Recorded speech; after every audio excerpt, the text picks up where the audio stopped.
Hey guys, welcome back to Tamiya Legends, and once again thank you for stopping by. So in this video I'm looking again at the new Tamiya Super Avante TD4 chassis. This is only my second video on it, and at the time when I made the first one, which was actually on the actual release day, I said in that video once it gets closer to the time I'll do another video on it.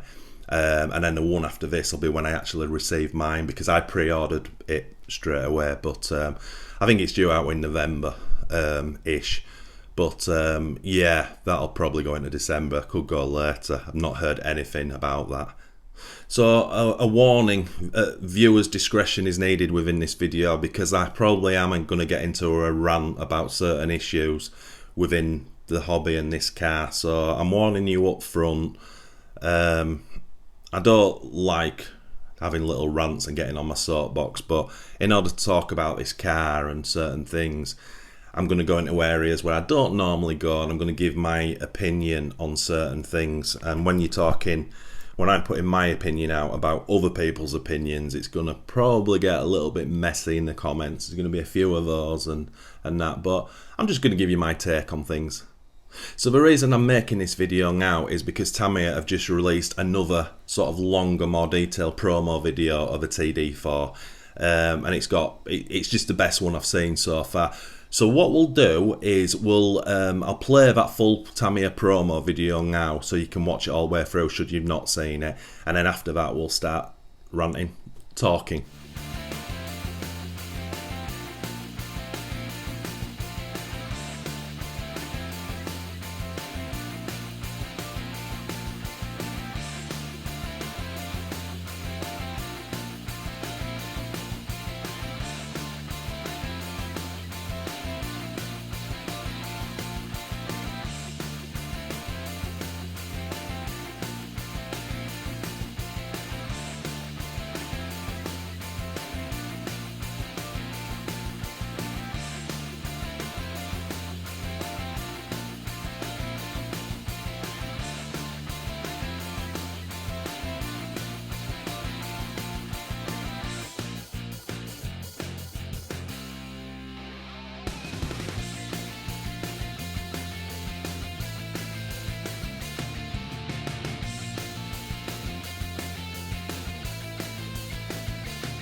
So that was pretty cool. I liked that, and there's a little bit more detail added to it. So we'll go back to the beginning of when I made my first video on the TD4, which again was when Tamiya released it. My initial thoughts were I liked it. It was odd, it was quirky, 100% Tamiya. And that's just sort of the looks of it, the character of it. but obviously brand new TD4 chassis. I was quite excited about it, got to admit. Again, initial thoughts, there were two things I didn't like. Number one was the colour of the wheels, which again, I'll go into all this in detail, but that's the first thing that stood out to me. And secondly was the wing. It just looked, I don't know, there was something about the wing that I looked at straight away and I just didn't like. Okay, let's get into the controversial stuff. So the first thing we've got to talk about is the Avante name. This car's had so much criticism and negativity against it, and the majority of that does seem to be initially it was aimed at the Avante name. Me personally couldn't give two hoots what any car's called. People are saying that it's crazy to use the Avante name because it's like a cash cow. I don't get that. What are you saying that people, just because it's got the Avante wording in it, that people go out and buy it? It's a little bit disrespectful, I think. And the biggest thing for me is that people seem to have forgotten. In '88, the Avante came out, and in the 2001, which were the proper Avantes.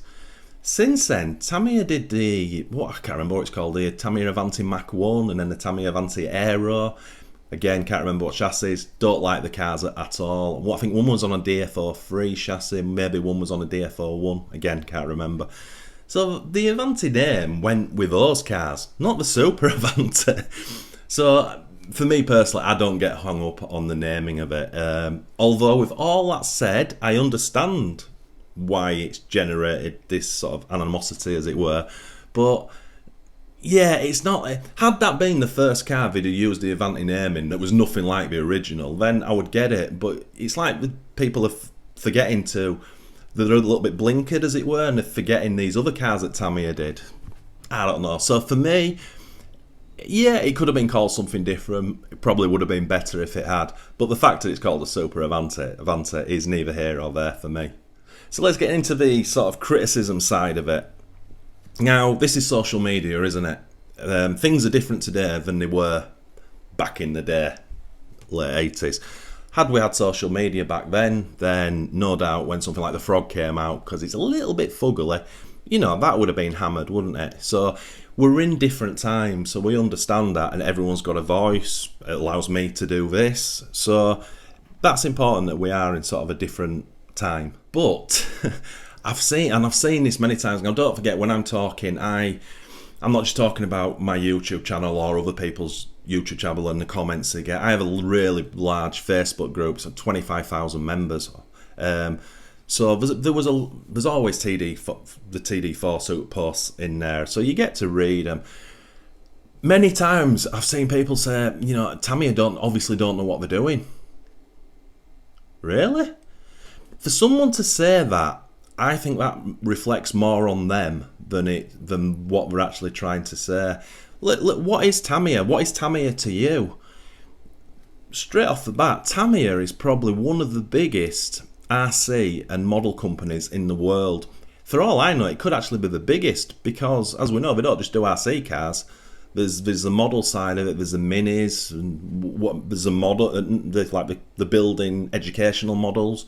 Tamiya's huge. And to label they don't know what they're doing is just absolutely ridiculous. And then that goes down onto some key words that I've written down. Gullible, sheep, fanboys, fangirls. I find that so disrespectful. It's like someone's looking down on you, because if someone goes, I'm going to buy the Super Avante, I love it. People just look down on you as if you're stupid and you don't know what you're doing. Oh, it's got the Avante name, that's why he's buying. Wow, again, sorry, I just find it so disrespectful. And it's social media, but I allude back to what is Tamiya to you. I can speak about what it is to me, and it'll be different for someone else. So Tamiya for me is a full experience. It's starting at the box art, which is always amazing. Not always, but usually. The build process, the manual, the quality of all the parts, never anything missing, or apparently now and again there is. I've never experienced anything missing. the ease at which things go together and work, right through to actually running them for the first time and continuing to bash them and that. You add into that, for me, the being living through it back in the day, you know, you buy into the Tamiya experience.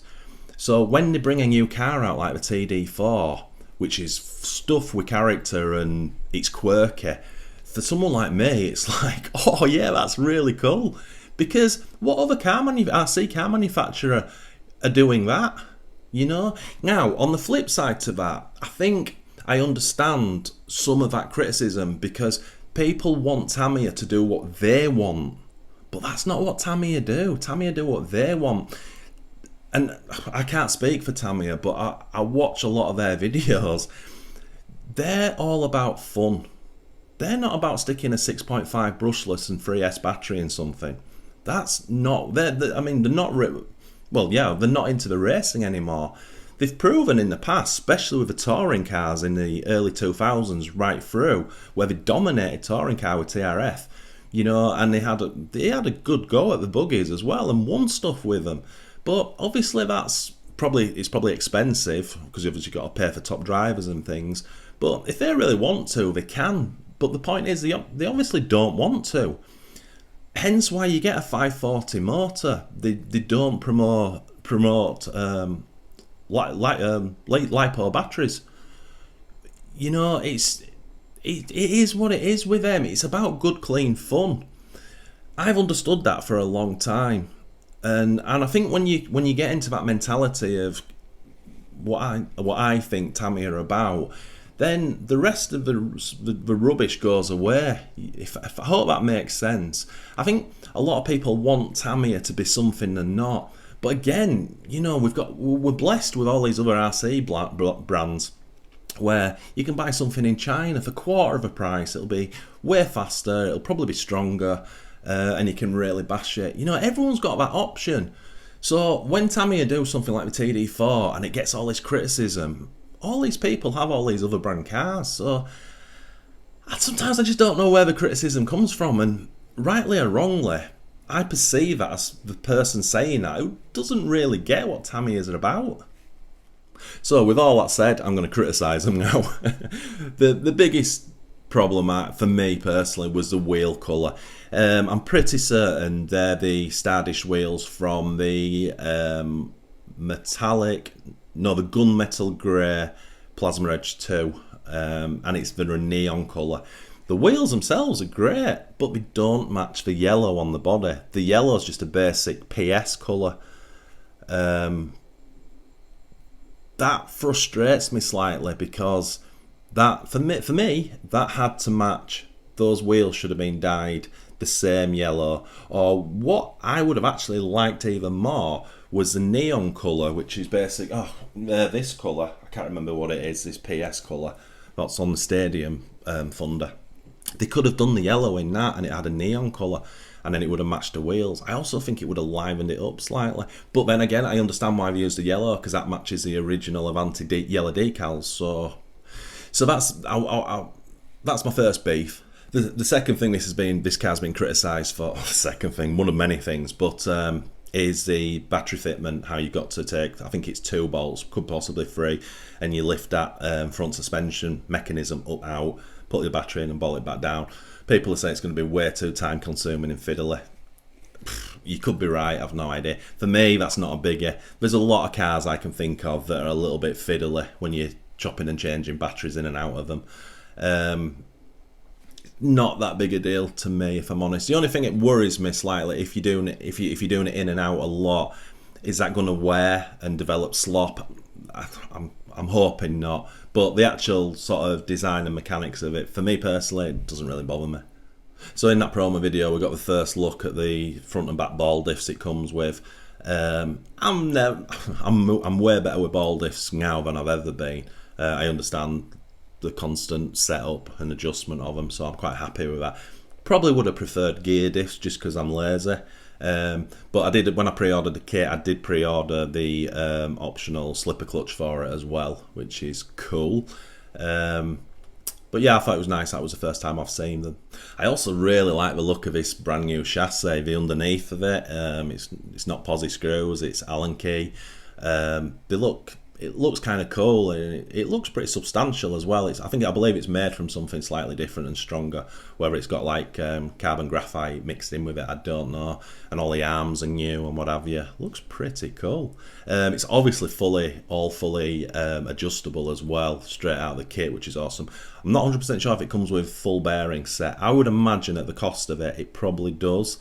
But obviously you've got adjustable turnbuckles, all the shock positions are variable. There really does seem to be a lot of thought that's gone into this for your individual setup needs. And then onto the wing. So there were some good pictures in that promo video that I liked, because as I said, when I initially saw the car, I didn't like the wing.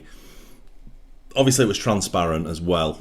I'm not a massive lover of transparent wings, but I thought it looked way too low and it looked too small. I like a big substantial wing on it. So because of that promo video, we could then see that I knew it came with adjustable wing brackets, but I didn't know if that just meant like the original Avante where you could alter the angle. But as you can see, it comes with a second set of longer wing mounts, which I really like, because that wing needs to be higher.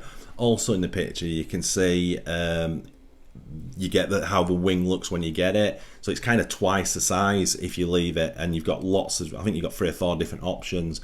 On the kit themselves, Tamiya have chosen the most shallowest wing, but you will have the option to raise it and make it look a little bit more bulky, which is cool. I've already got a wing in mind for what I'll be using on mine. I won't be using the kit wing.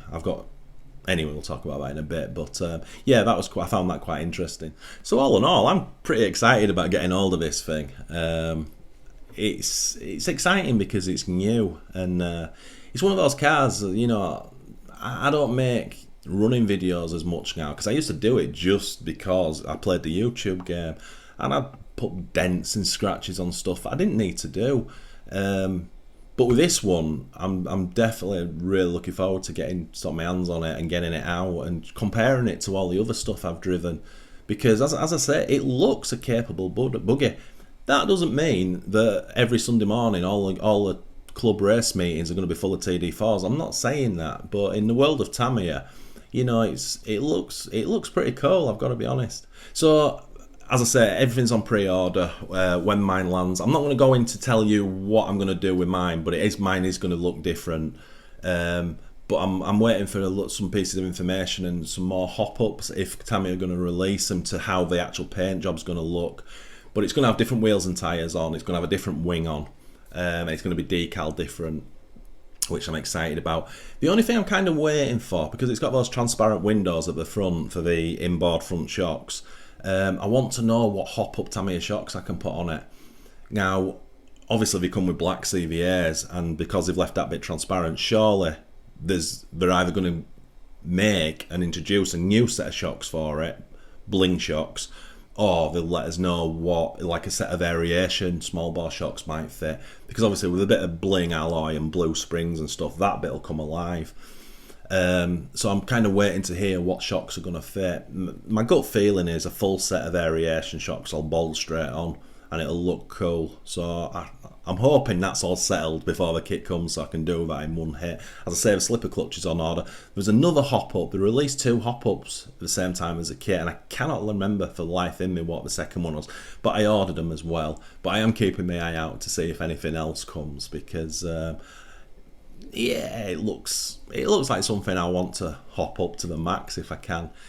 So if you made it to the end, massively appreciated. Sorry about the little rants and stuff, but I don't often do that, if I'm honest. But I don't like people looking down on others. I find it very disrespectful. Don't get me wrong, it's fine to we all have different views and different opinions. That's awesome. But I've seen a lot of people get hammered just because they've put up a picture of it and said, I can't wait to get this kit, and they've been absolutely hammered. And on my particular Facebook group, it's the same names who continually do it, and that's another thing I don't understand. Make your point by all means, but don't every time you get an opportunity to do it. It's like you're hating. Don't think there's any need for it, but haters gonna hate apparently. Anyway, going to be interesting to see how this video is viewed in the comments, thumbs up, thumbs downs in the comments.